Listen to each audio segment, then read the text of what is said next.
June 7th, 1944, a hedgerow lane outside Saint-Laurent-sur-Mer, Normandy. The lane is a shallow groove of mud and crushed chalk, hemmed in by earthen banks and a tangle of hawthorn. The air tastes of salt and cordite. You can feel the ground tremble with each distant naval salvo. Closer, far too close, there's a sound that doesn't boom so much as howl, a mechanical scream that saws the air into splinters. The MG42 opening up from a stone farmhouse ahead. Sergeant Frank Malloy, 1st Battalion, 116th Infantry, slides on his belly, crushing nettles, and jabs a finger to the right, where the lane elbows toward a low orchard. McKenna gun here. Corporal Joe McKenna and his two-man team snake forward with their load, a canvas belt can, a folded tripod, a receiver wrapped in an oiled blanket. McKenna's knuckles are white, he's already thinking in inches and angles. Beside him, PFC Raul Alvarez hunches over the ammunition, the webbing dark with seawater and sweat. Private Deke Hill lugs the tripod like a bundle of bones. Another burst from the farmhouse rips leaves and sends splinters skittering. It's that wicked, ragged rip 12-13 rounds before your brain catches up and dives. The Germans call it the Maschinengewehr 42. The GIs call it a lot of things, none repeatable except for one that sticks. Hitler's buzzsaw. It spits nearly 1,200 rounds per minute. A blur of lead that turns lanes like this into meat grinders. McKenna drops behind the bank, elbows digging for purchase, and flips the blanket. In his hands, dark and utilitarian, is a slab-sided receiver somebody once filed and honed a continent away, the Browning M1919, a 4-in, 30-06. Air-cooled barrel jacket, spade grips swapped for a T-handle. Recoil-operated heart, you can hear it even before it fires. The rhythm of a machine that wants to run clean if you feed it and hold it straight. He works by habit. Tripod open, pintle locked. Traversing an elevating screw spun until the arc feels right. Hill slaps the tripod feet into the bank, his boots chewing mud for counter. Belt. McKenna doesn't yell. He never does. Alvarez pops the can, paying out the cloth belt with the tenderness of a man laying out rosary beads. 30-06 Springfield shines dull and businesslike through the links. He feeds the first few rounds into the feedway, palms steady despite the chatter 40 yards ahead. McKenna thumbs the top cover, settles the belt teeth, closes it with a firm click that is somehow louder than the war. Malloy crawls close, helmet rims silvered with chalk dust. Farmhouse, lower right window, they've got that lane enfiladed, take the bite out of it. McKenna sights over the hedge break. Through the peep, the world goes small, a window black with muzzle flash. A stone sill bitten white, a stack of apple crates tumbled in the lane. Good cover if you can get there alive. The MG42 rips again, tearing bark and nerve. You feel it in your ribs, a zipper drawn across the day. McKenna breathes once, twice. He thumbs the butterfly trigger. The M1919 answers with a deeper voice, thump thump thump, a measured percussion that you can count. 7 rounds, pause, 7 more. The barrel shivers. The receiver slides back in short recoil. The locking surface is cam. The feed pawls drag the belt. What matters to a rifleman at 30 yards matters to McKenna at 100. Rhythm, reliable extraction. A cycle that will not betray him when belts get gritty and hot. The lane blooms with dust from his impacts. Chips jump from the sill. The buzzsaw hesitates. Malloy wastes no time. Second squad move. Boots pound past the apple crates. Men bent double as if bowing to an angry god. McKenna lays a walking burst along the window's lip, then hammers the darker rectangle to the left, a doorframe just in case. Reload, he says, and Alvarez is already there. The cover flips, the new belt feeds, the cover claps. The drill is a liturgy, learned on a stateside range, perfected now with mud under the nails and death in the hedges. A German gunner tries to talk back, but the cadence falters. Maybe they're changing barrels. The MG42's speed is both its hell and its glory. A barrel eater that demands attention. Maybe they're just shook by the stone exploding around their safe hole. McKenna angles 3 inches high, 3 inches right, kisses the trigger again. The farmhouse window belches dust and stops. Malloy grabs the moment. Go, go. The squads sluice forward, men vaulting the bank, smoke canisters arcing like grey comets into the yard. McKenna tracks the orchard to cover their sprint. He fires short, saving the belt for the next hard spot, because belts are never as long as the day. You drag with him, belly and elbows, smelling cut grass and cordite, feeling the receiver's heat seep through the glove. In his ear, the old instructor's voice, keep it clean, keep it cool, keep it fed. In his hands, the proof that neatness under pressure is a kind of courage. The oddest thought flashes through McKenna's mind, an image half heard in briefing tents and mess hall chatter. A Mormon farm boy in Ogden, Utah, tinkering before the last century turned. John Moses Browning. The man people said walked into workshops with ideas wrapped in sawdust. The first crazy contraption of his youth had been a gas lever, M1895, that slapped like a shovel. The later war guns, the M1917 water-cooled, and this M1919 leaned on short recoil and simple parts you could strip blind, fix with a file, and run in mud. Somebody designed this thing not for a laboratory, but for a field like this where sweat and fear turn clever into priceless. A German grenade clatters in the lane and hisses in the mud. Hill kicks it into the ditch an instant before it coughs a dirty fountain. The team flinches and then rights itself, and McKenna keeps the gun talking, an anchor for men running at a farmhouse that just tried to thresh them. Inside the yard, shotgun blasts and M1 cracks. Then, a lull the size of a heartbeat. Malloy's voice floats back 2 notes lower. Clear! McKenna lifts his cheek from the stock. He breathes, looking down at a gun that did what it promised. Run. No special oil, no prayers beyond the ones a man already carries. He pats the receiver like a shoulder. Good girl, he mutters, and Alvarez grins as he lays a fresh belt across his lap. The orchard smells like crushed apples and burned powder. The farmhouse, once a mouth of fire, is now a pile of splinters and the stunned silence of men who survived. And if you step back from this lane, back past the hedges and the smoke, you can see a straight line drawn across decades. From a boy hammering together a crazy contraption in a Western shop, to a GI behind a Browning gun, staring down the fastest machine Germany could build, and winning the minute that mattered. Long before his invention crossed the Atlantic and met the MG42 in battle, John Moses Browning was just another dusty boy with a hammer and a restless mind. Ogden, Utah. 1878. The air smelled of forge, smoke and sagebrush, and the rhythmic clang of metal was the soundtrack of his youth. His father, Jonathan Browning, ran a small blacksmith and gun shop along Washington Avenue, a place where horseshoes, wagon wheels, and rifle parts shared the same workbench. At 12, John could already strip, clean, and reassemble a rifle faster than most grown men. But what made him different wasn't just skill, it was curiosity. He didn't want to use guns. He wanted to understand why they worked. And when something didn't work, he didn't curse it, he rebuilt it. His first real experiment began in that same family shop, under the dim light of an oil lamp. John had noticed how escaping gas from fired rounds was wasted energy, noise and smoke instead of motion. To him, that looked like potential. He filed, drilled, and bent a strip of scrap metal into what his brothers called that fool contraption. He rigged it to the barrel of an old Winchester and used the gas's force to cycle the next shot. Primitive, dangerous, brilliant. When he fired it, the old rifle coughed, jumped, and then click-click cycled on its own. A gas-operated repeating mechanism born from nothing but instinct and stubbornness. He was 24. John's brothers laughed. You'll blow your fool head off. He grinned. Maybe, but she worked. By the time he reached 30, the fool contraption was refined, patented, and recognized by Winchester Repeating Arms Company, who bought nearly every one of his designs.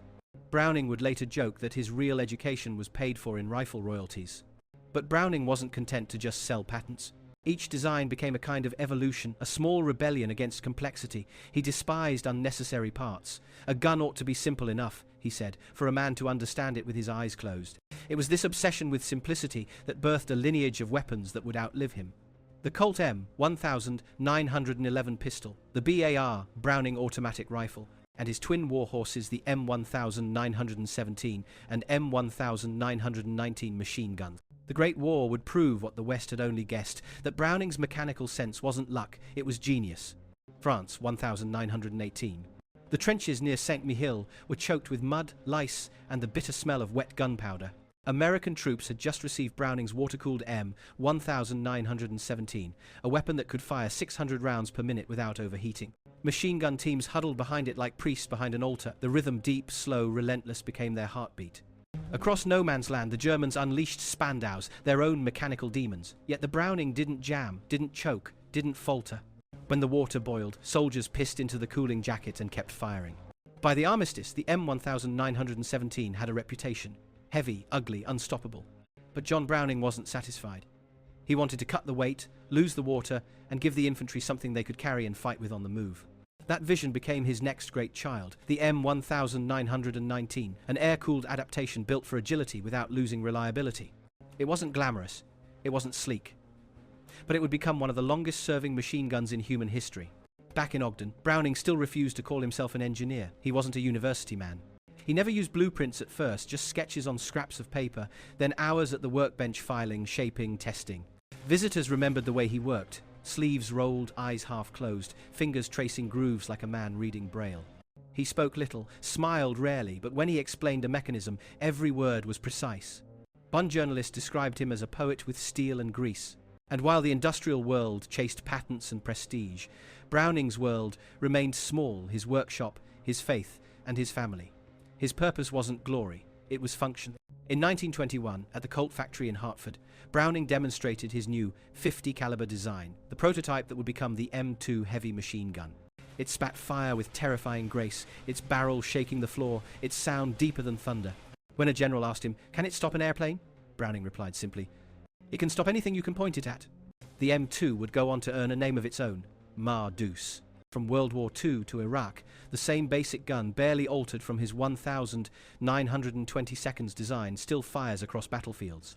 But back then in 1918 and 1919, none of that was certain. Browning was nearing 60, working more hours than he slept.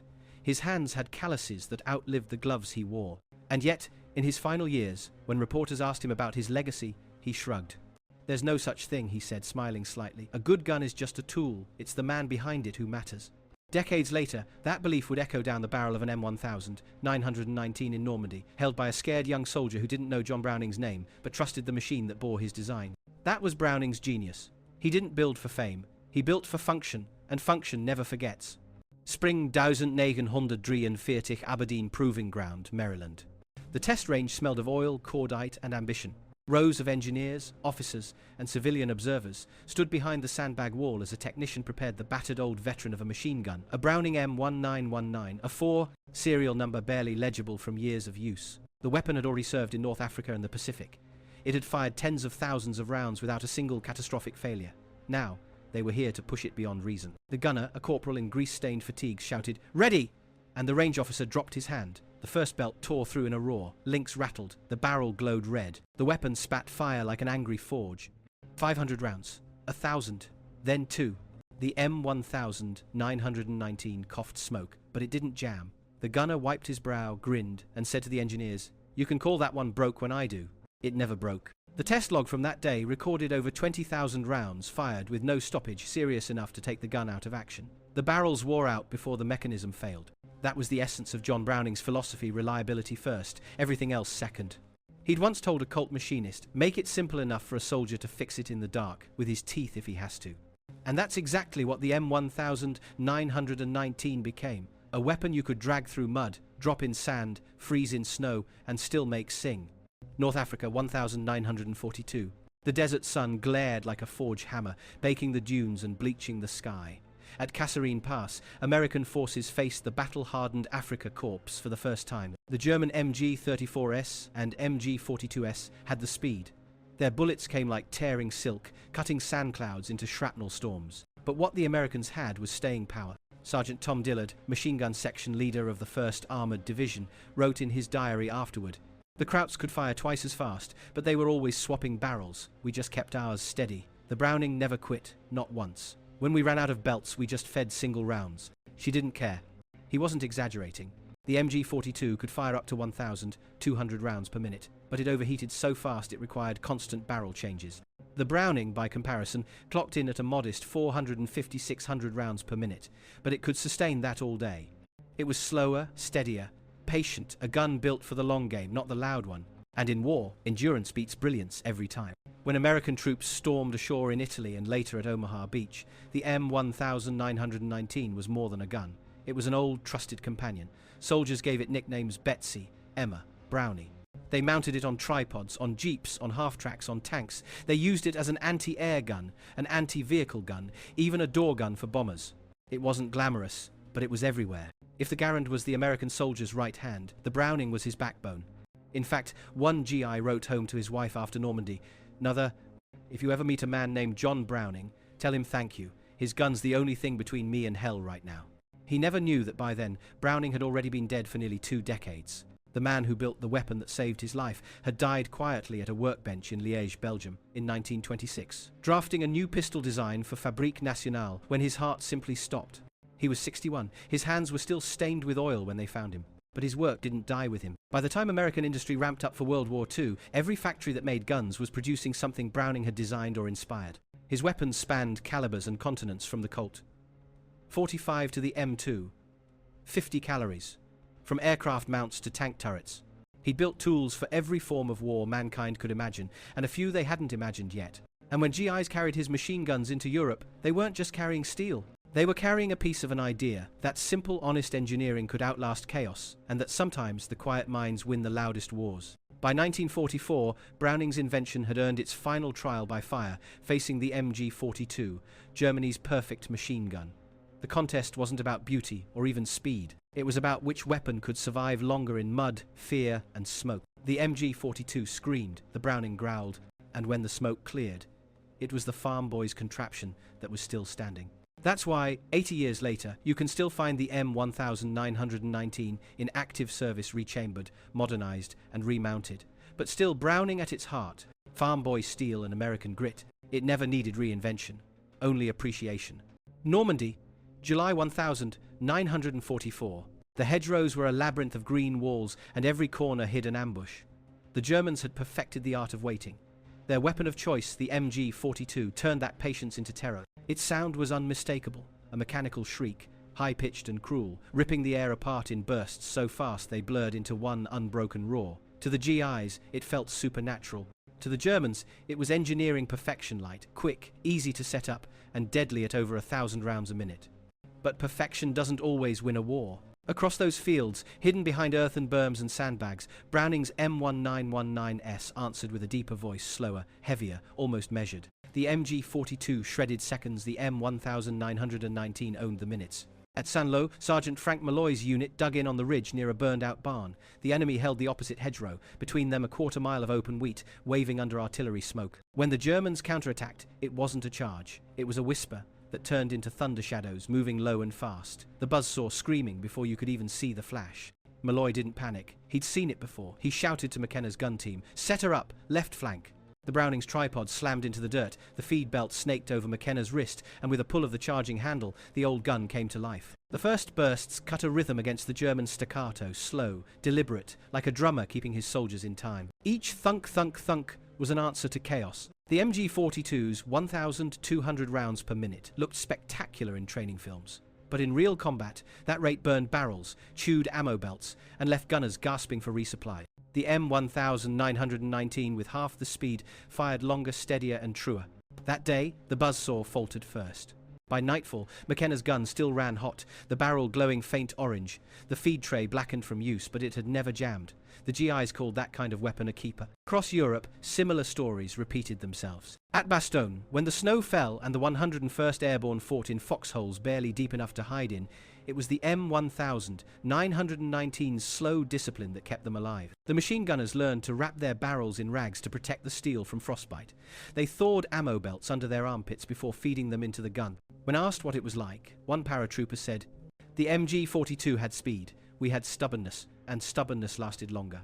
That was the difference between German precision and American practicality. The MG42 was born from a country that believed war could be industrialized, mass-produced death measured in rounds per second. The Browning M1919 was born from one man's faith that if something was simple enough, it could last forever. By early 1945, that theory had become battlefield truth. In Remagen, where Allied forces captured the last intact bridge over the Rhine, M1919's lined the riverbanks, providing suppressive fire against retreating German units. They ran almost continuously for hours, sometimes days, as engineers worked to stabilize the bridgehead.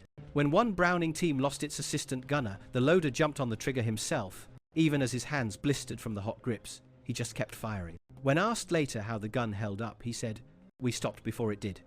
And that line summed up John Browning's legacy better than any eulogy could.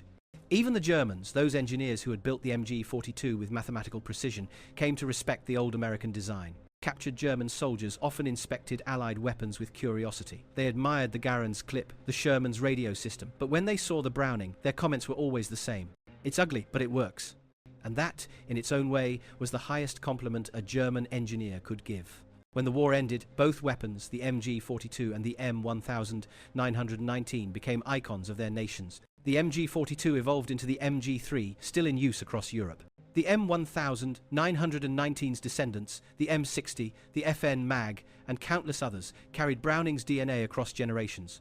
But if you trace the lineage back, beyond the blueprints and the battles, you find one truth standing alone in a dusty Utah workshop. A farm boy once stared at a scrap of metal and thought, "There's a better way to make it work." And that idea, stubborn, quiet, and fearless, became the growl that silenced Hitler's buzzsaw. April 1945, somewhere outside Leipzig, Germany. The war was almost over, but no one on the line believed it. Mud clung to boots, smoke hung low, and the rattle of distant gunfire sounded like thunder refusing to die. In a battered American half-track, Corporal Eddie Warren sat behind the familiar shape of his Browning M1919, mounted on a pintle. The barrel was blackened from months of combat. The grip was smooth, where his palms had worn away the checkering. He'd fed that gun through North Africa, Italy, and now the heart of Germany. He'd named it Jenny after his wife back home in Kentucky. Warren's squad had seen too much, too many ambushes, too many empty helmets in the mud. But one thing stayed constant. When Jenny spoke, the world listened. That morning, a German truck column appeared down the road, trying to flee west before the Soviets arrived. Warren didn't hesitate. He thumbed the butterfly trigger. The gun roared alive. Brass rained down like golden rain. The sound wasn't just gunfire anymore. It was memory, defiance, and precision forged from a farm boy's hands half a world away. When the smoke cleared, Warren lowered his head and muttered, "You built a hell of a thing, Mr. Browning." He didn't know that even then, long after the man himself was gone, Browning's fingerprints were still on every bolt, every spring, every perfectly balanced piece of steel that made the guns sing. The M1919 didn't retire when the guns of Europe fell silent. It moved east to Korea. 1950, the Chosin Reservoir. Temperatures plunged to 40 below zero. The air froze before you breathed it. Rifles jammed, oil turned to glue, and weapons snapped from the cold. But Browning's old machine gun, it just kept firing. Marines wrapped rags around the receiver to protect their hands and kept feeding belts through the frozen mechanism. Some accounts tell of guns buried in snow for hours, dug out, slapped clean and fired like new. It was the same story, every war, every generation. When everything else quit, the Browning didn't. Then came Vietnam, and still, Browning's child walked beside the new ones. Helicopter gunners bolted M1919A4S to door mounts. US. Advisors trained South Vietnamese troops with the same rugged design first tested at Saint-Mihiel in 1918. Even the M60, that new-era general-purpose machine gun, owed its bloodline to Browning. The gas system, the belt feed, the philosophy all carried traces of his logic. Every engineer who touched a gun after him, knowingly or not, was standing on his shoulders. But if the M1919 was the working man's tool, its elder sibling, the M2, 50 caliber, became the legend. Vietnam, 1968. Khe Sanh. Enemy mortars thumped in the jungle dark, and US Marines manned the perimeter with 50 cals mounted on sand-bagged towers. When the mortars hit, they returned fire. The 50 cal rounds cracked open trees, split bunkers and shattered trucks. Each one sounded like a hammer slamming an anvil. That weapon too came from John Browning's imagination, born in 1918 and still in service over a century later. A gun that didn't just win wars, it outlived them. Back in Ogden, Utah, Browning's workshop still stands today. The air smells faintly of oil and dust, the way it must have when he and his brothers bent steel by hand. His workbench remains worn, grooves etched deep into the grain where he'd rest his elbow and file another prototype into life. A local historian once said, "Every tool on that table looks ordinary until you remember what came out of it." That's the paradox of Browning. He wasn't chasing fame, but function. He didn't talk about innovation, he practiced it. He didn't seek immortality, but somehow he earned it one clean trigger pull at a time. 2001, Afghanistan. A US Special Forces operator mans a Humvee-mounted M2, scanning the horizon. His grandfather carried an M1919 in Italy. 3 generations, 1 design lineage. The soldier adjusts the charging handle and mutters to his teammate. He said, "Can't believe this old thing still works." The other man grins. Because it was built by someone who cared. That's how John Browning's spirit survived, not through corporations, but through soldiers, gunners, and mechanics who trusted what he made. Because in war, reliability is love, love expressed in steel and precision. So when people today call Browning the Leonardo of gun making, they're not exaggerating. He invented systems that defined every major firearm category: pistols, rifles, shotguns, and machine guns. But more than that, he changed what soldiers expected from their weapons. He taught the world that machines could be both deadly and dependable, that elegance and endurance could live in the same blueprint. The Germans had speed, the Soviets had numbers. The Americans had a farm boy from Utah, and that was enough.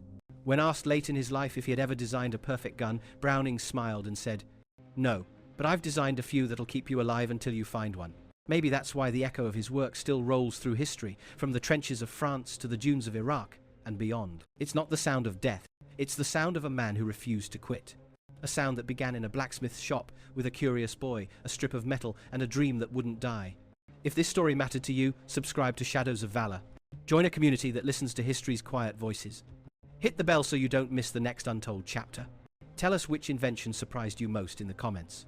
And if you want deeper episodes like this, say more Browning and we'll make it happen.